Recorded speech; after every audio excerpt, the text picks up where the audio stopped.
We should begin with the fact that the interstellar visitor, 3I Atlas, has just revealed a transmission, a deliberate pattern signal detected by radio telescopes that appears to emanate from the object.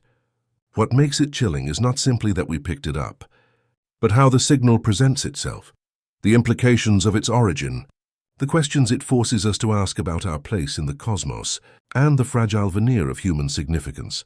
The transmission arrived on a frequency long associated with the search for extraterrestrial intelligence, set at around the 1420 MHz hydrogen line frequency. The sequence of pulses followed a pattern that in its simplicity evokes the Fibonacci series. Observers noticed a progression of pulses, 838-5138, a repetition that seems designed to indicate intelligence rather than a random natural process. The fact that this came from an object that is already extraordinary, traveling on a hyperbolic trajectory through our solar system, clearly not bound by our sun, adds another layer of dread. It suggests that this is not simply a curious comet, but something else entirely. That this signal was emitted by 3I Atlas forces, a reckoning. If the object were merely an inert chunk of ice and dust, drifting in from another star system, we would not expect organized radio transmissions. But now we have a visitor fast-moving, passing through breaking norms, and radiating something that might be intentionally addressed. The implications ripple outward. The universe might not just harbor life. It may harbor agents of life or agents of intelligence, and we could be in their sights. Consider the nature of 3I Atlas itself. It is, by current classification, the third interstellar object ever confirmed passing through our solar system, following 1I Oumuamua and 2I Borisov.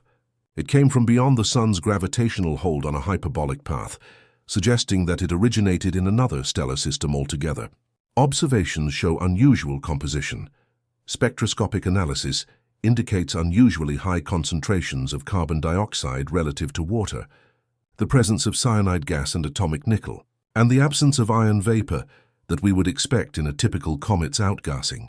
These anomalies had raised eyebrows already, but now, with the transmission, there exists the possibility that the object is more than just physically anomalous. It might be purposefully anomalous. The signal's structured nature implies deliberation. Intelligence requires a communicator and a recipient, and the very fact that we intercepted this suggests the communicator may regard us, or any attentive observer, as a valid recipient. Perhaps the sender planted the signal intentionally. Perhaps the object is a probe whose function is to broadcast once arriving in a new star system. The idea that 3I Atlas acts as a device, a battered but still active dispatch from some civilization or intelligence unknown, is one of the most terrifying prospects yet. Because terror lies not only in the existence of intelligence beyond us, but in the intentions of that intelligence. If 3I Atlas sent this signal, what is its aim? Is it benign? A greeting across light years, a curiosity mark, a cosmic postcard? Or is it something darker? The pattern is simple, intelligible, but minimal.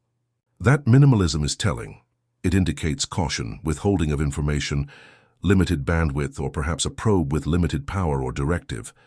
The fact that the communication appears coded rather than plain suggests a sender who knows how to encode intelligence, how to contact something different. That may well be us. That may also be the beginning of something far beyond us. We must think of the transmission as an event, the moment when the sky shifted and we heard a voice not our own. We do not yet know what language the voice uses. We only know it pulses in Fibonacci recurrence. From that, we deduce intention, structure, maybe design. The reception of that signal means the cosmos has broken its silence in one way. For centuries, humanity looked outward in the hope of hearing something, and now we have. The message may be terrifying because it is unexpected, because it is foreign, because it may foresee a future we had not counted on. Now consider the physical context. 3I Atlas is hurtling through the inner reaches of our system, getting closer to the Sun and to the planetary orbits of Mars, Venus and others, changing its chemical output, sweeping in and out of radiation zones. Its path is retrograde, inclined only slightly to the ecliptic, oddly aligned to our orbital plane. A coincidence, perhaps, but when you're dealing with something that might be a probe, even coincidence becomes suspect. As it approaches perihelion, the object seems to glow more intensely. its activity rising in ways that defy simple comet models. That in turn suggests energy input, physical transformations, perhaps systems turning on. In this moment, we are witnessing an intersection of the mechanical and the metaphysical. The bare fact of a transmission suggests purpose. Whether the purpose is benign or malevolent remains unknown. The terror lies in the possibility that the cosmos is not indifferent to us, that we are within the range of active agency, and that what we are hearing is only the beginning. If 3i Atlas is a probe, then what is the mission? We are at the mercy of our imagination, reconnaissance, invitation, warning, test. If the message is terrifying, it is because it leaves open the door for all those possibilities. Then there is the underlying implication for humanity.